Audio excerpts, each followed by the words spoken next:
ये लोकतंत्र की जीत नहीं है, ये एसआईआर के घपले की जीत है, ये ज्ञानेश कुमार के घोटाले की जीत है, ये मोदी अमित शाह के द्वारा केंद्रीय सुरक्षा बलों के बेजा इस्तेमाल की जीत है, ये मोदी अमित शाह के इशारे पर चुनाव आयोग एजेंट बन के बीजेपी का जिस तरह से काम कर रहा था और वहां पर सरकारी अधिकारी चाहे चीफ सेक्रेटरी हो, डीजीपी हो, तमाम जिलों के अधिकारी हो, एसपी हो, डीएम हो, जिस तरह से उनको हटाया गया, ये उसकी जीत है।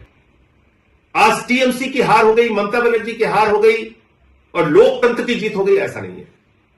सच्चाई को छिपाया नहीं जा सकता। ये सरकारी तंत्र का दुरुपयोग करेंगे, जो उन्होंने बंगाल में किया, ईडी का दुरुपयोग किया, सीबीआई का दुरुपयोग किया, चुनाव आयोग का दुरुपयोग किया, हजारों करोड़ रुपए पानी की तरह बहाए, अधिकारियों की ट्रांसफर पोस्टिंग सस्पेंशन किया, 2.5 लाख वहां पे केंद्रीय सुरक्षा बल लगाए, चुनाव का माहौल बिगाड़ा, जो कुछ भी वो कर सकते थे उन्होंने किया। लेकिन मोदी जी झालमुड़ी खा के चुनाव जीत रहे हैं, झूठे वादे करके चुनाव जीत रहे, कह रहे 3,000 रुपए देंगे। दिल्ली में महिलाओं को 2,500 नहीं दिया, बंगाल में जाके कह रहे 3,000 रुपए देंगे।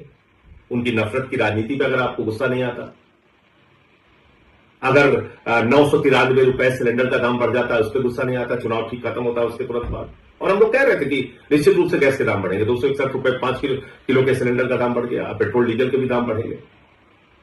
लेकिन अगर इन सब बातों से जनता को कोई फर्क नहीं पड़ता, तो भारतीय जनता पार्टी को क्यों फर्क पड़ेगा, मोदी अमित शाह को क्यों फर्क पड़ेगा।